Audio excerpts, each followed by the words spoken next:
رات کے اندر. اچھا رات کے اندر پہلے کون گئے؟ دوسرے کون گئے؟ اب میں آپ کو ایک مسئلہ کرنا چاہتا ہوں، ذرا ذہن میں رکھیے. قرآن پاک میں لفظ ہے ثان یسنین اذہما فی الغار. عربی گرامر کے لحاظ سے ثان یسنین ثانی کا معنی کیا ہوتا ہے؟ توجہ کرنا رسول. عربی گرامر کا ضابطہ قانون یہ ہے کہ اس میں اگر گنتی جو ہوتی ہے نا، یہ دو طرح کی سے ہوتی ہے. آپ گنتی کریے نا، 1 2 3 4. ایک یہ بھی طریقہ ہے اور ایک طریقہ یہ بھی ہے پہلا دوسرا تیسرا چوتھا.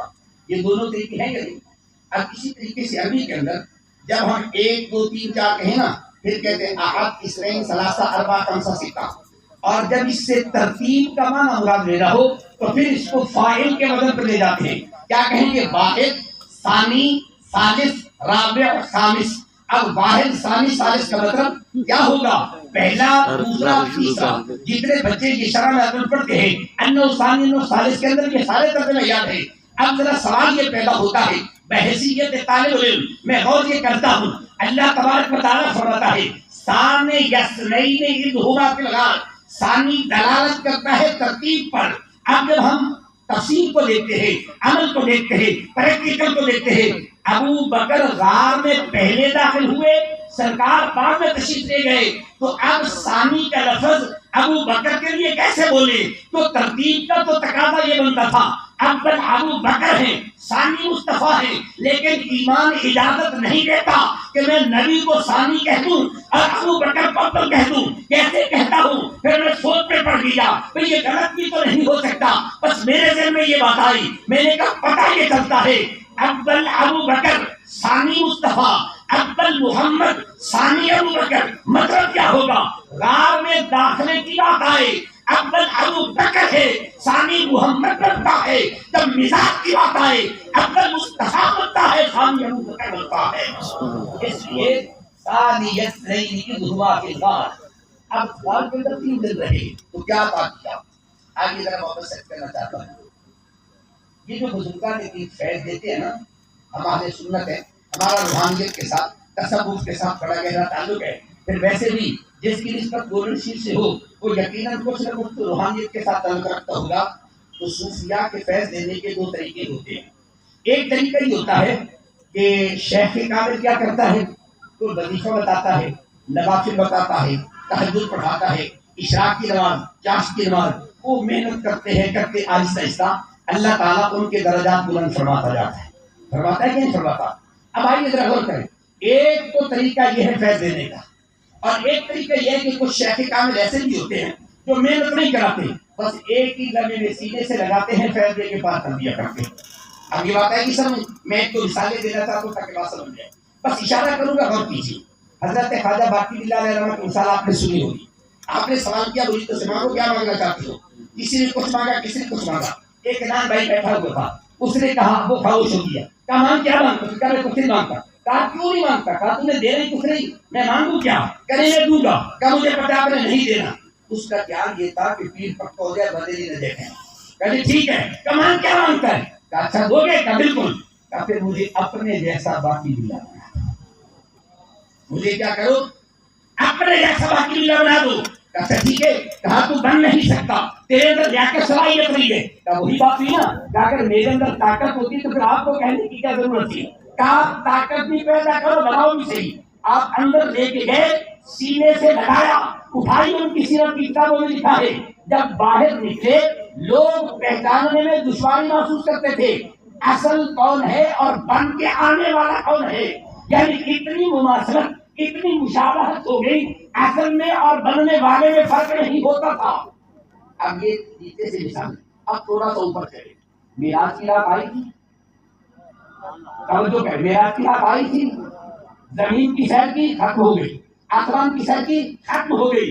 اب آگے لامکان پہ گئے، توجہ کر، لامکان پہ تشریف لے کے گئے. اب اللہ نے کتنا فیض دیا، کتنا فیض دیا، کتنا دیا.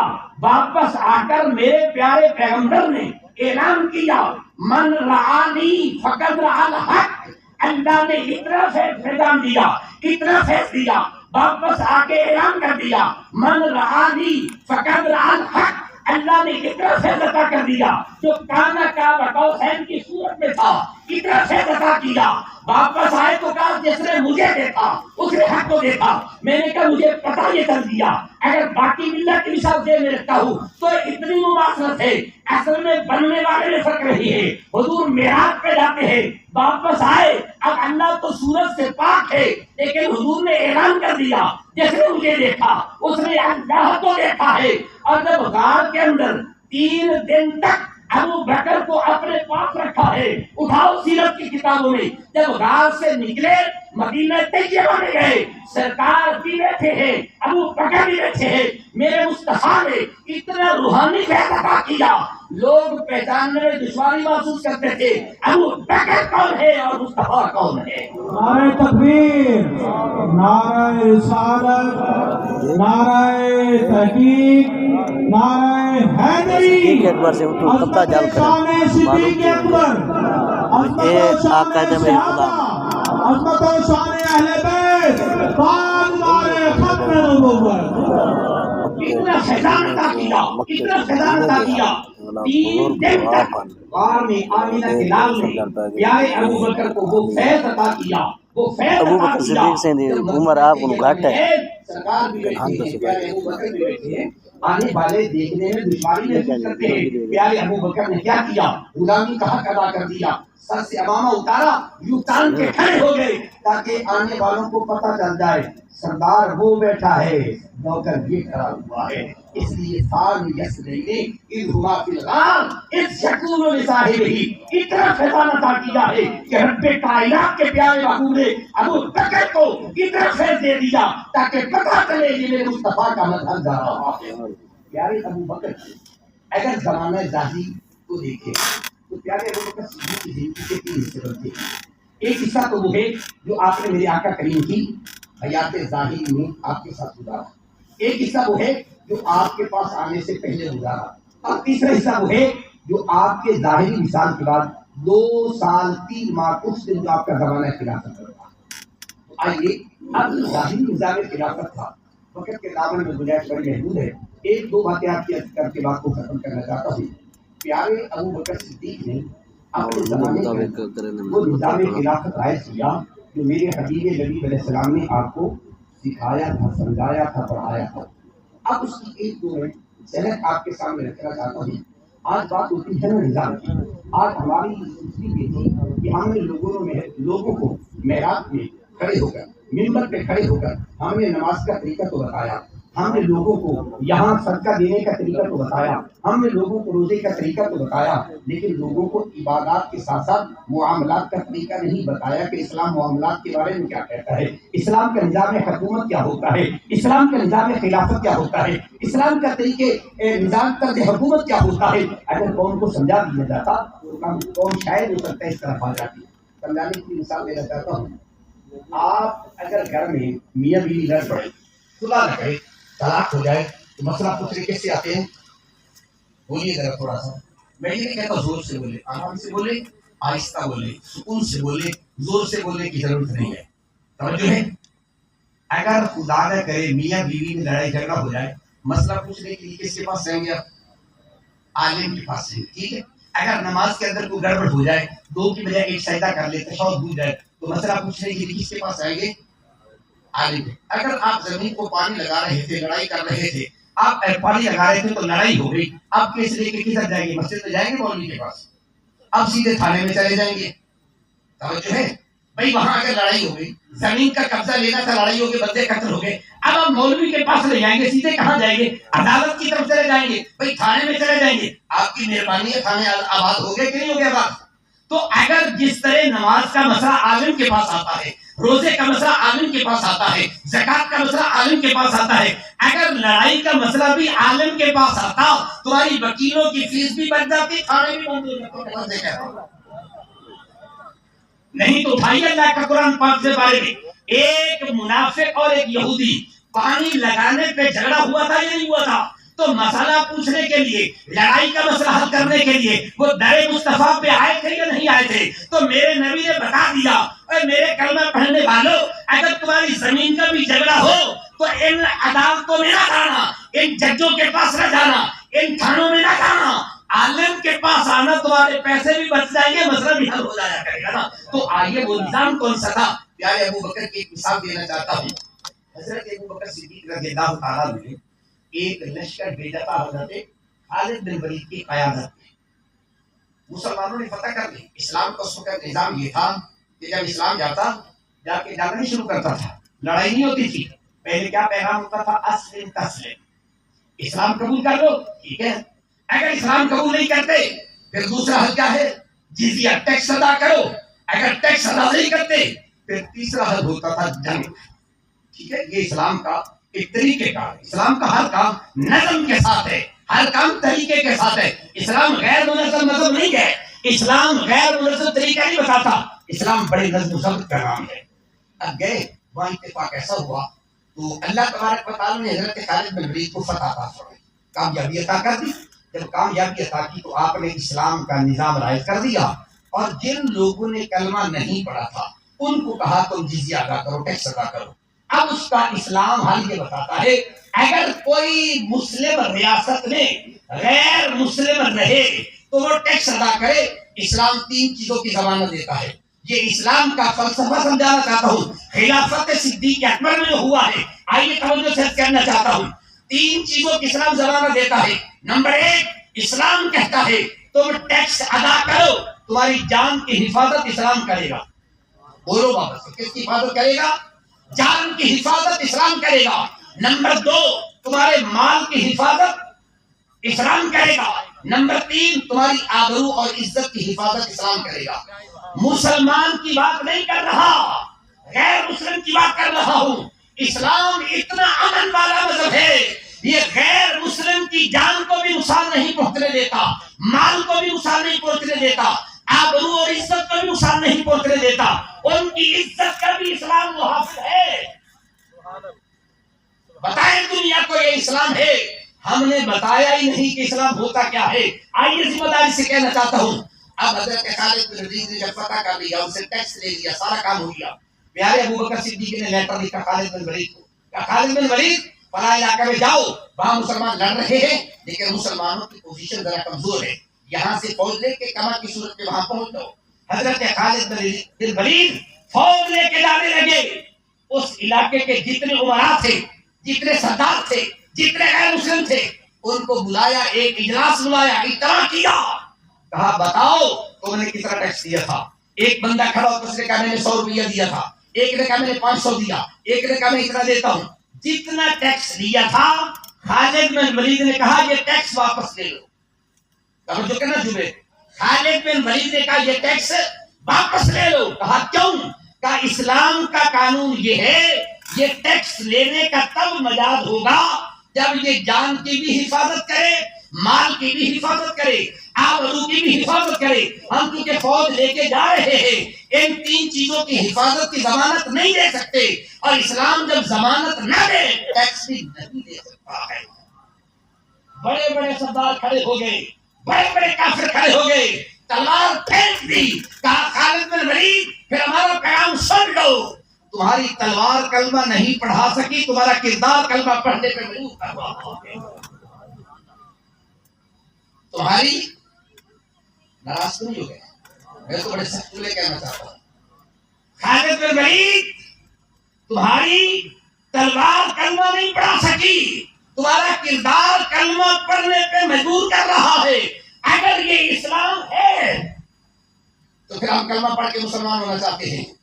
آئیے میرے ملت کے غیور نوجوان، جو گورنمنٹ کسی قوم کی، کسی فرد کی، کسی آدمی کی عزت، آبرو اور جان کی حفاظت نہیں کر سکتی ہے، وہ گورنمنٹ کسی فرد سے ٹیکس لینے کی مجاز نہیں ہو سکتی ہے۔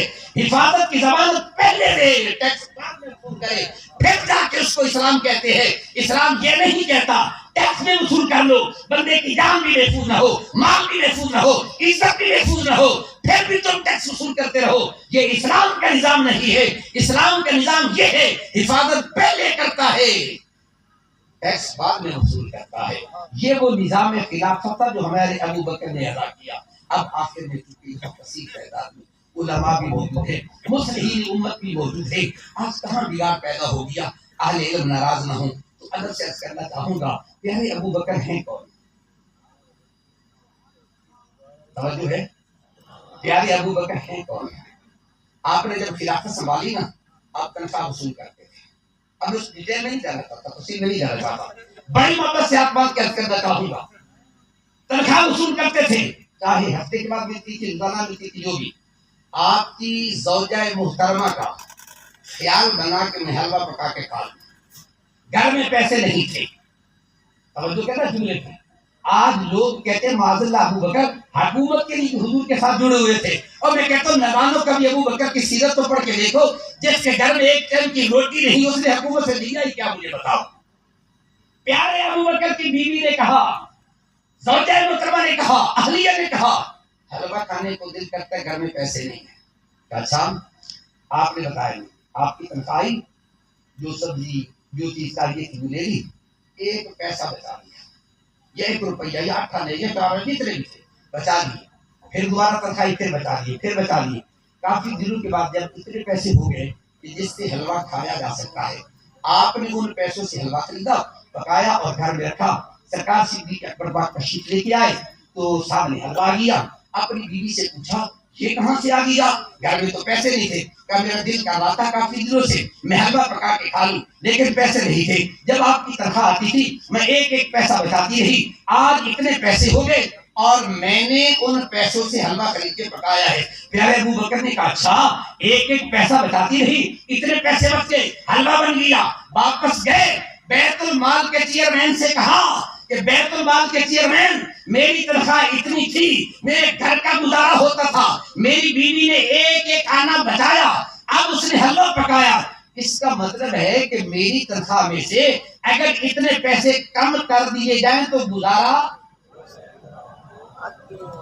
نہیں. میں جو پیغام دینا چاہتا ہوں بس یہ میرا آخری پیغام ہے.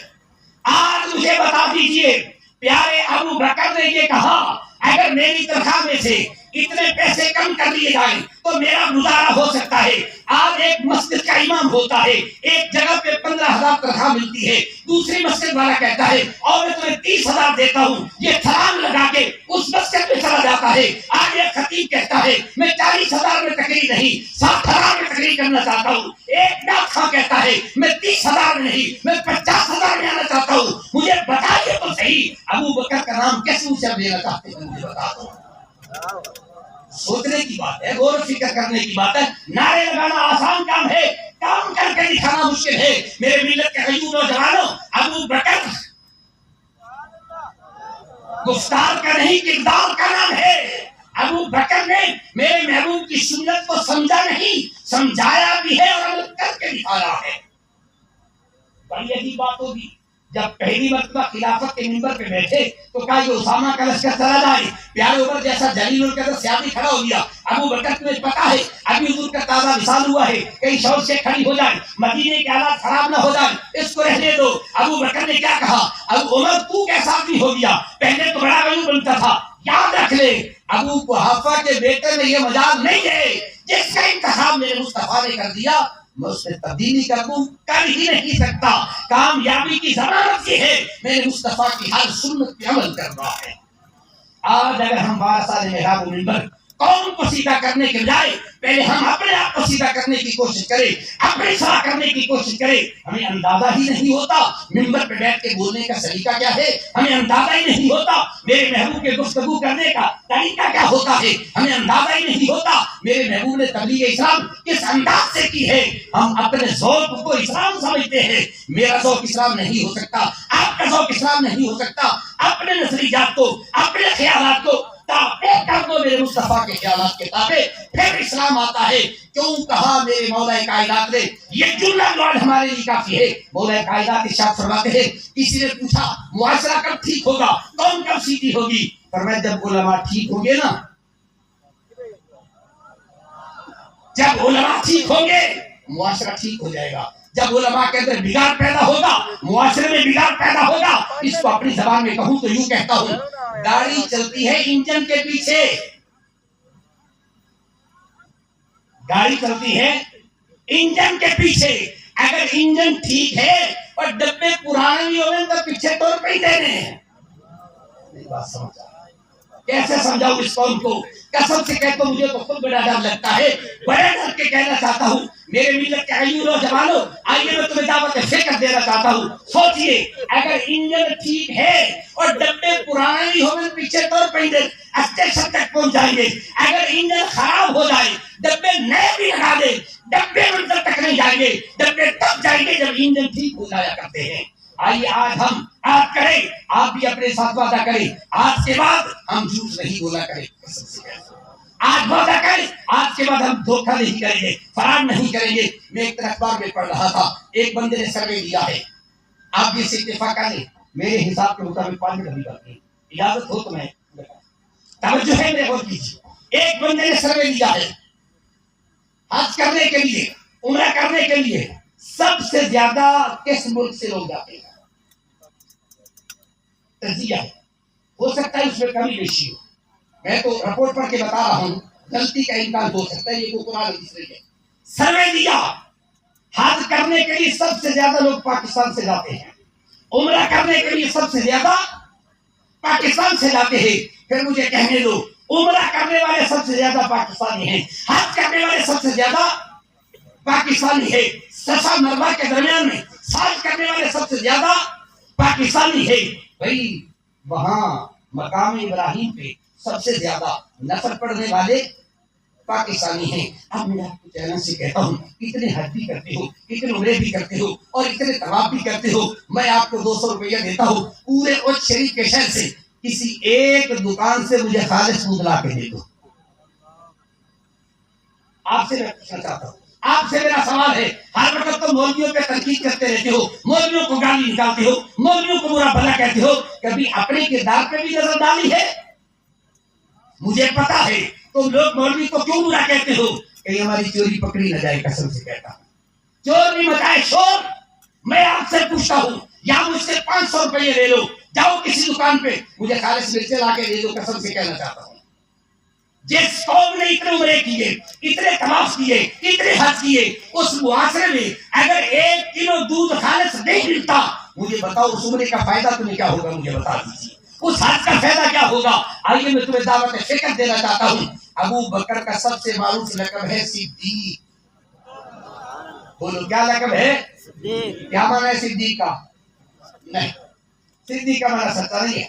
علماء سے پوچھئے صدیق کا معنی سب سے زیادہ سچا، بہت زیادہ سچ. اب میں صادق اور صدیق میں لغوی فرق نہیں بیان کرنا چاہتا، لغت لے جا کے ادھر نہیں جانا چاہتا. صدیق کو مانتے ہو تو میرے ساتھ وعدہ کرو آج کے بعد جھوٹ نہیں بولیں گے. وعدہ کریں قسم سے کہتا ہوں اگر صدیق کو مانتے ہو تو وعدہ کرو آج کے بعد جھوٹ نہیں بولیں گے. اگر صدیق سے پیار کرتے ہو تو پھر وعدہ کرو آج کے بعد نماز نہیں چھوڑیں گے. اگر صدیق سے پیار کرتے ہو تو پھر وعدہ کرو آج کے بعد دکان پہ بیٹھ کے دھوکہ نہیں کریں گے، فرار نہیں کریں گے، کسی کے ساتھ غداری نہیں کریں گے. اگر صدیق سے پیار کرتے ہو تو پھر صدیق کا نام لیتے ہو. صدیق کی سیرت کا عکس بھی ہمارے کردار میں ہونا چاہیے. عزیزان کرام یہ چند باتیں میں نے آپ کے گوش گزار کی ہیں. اگر کوئی کمی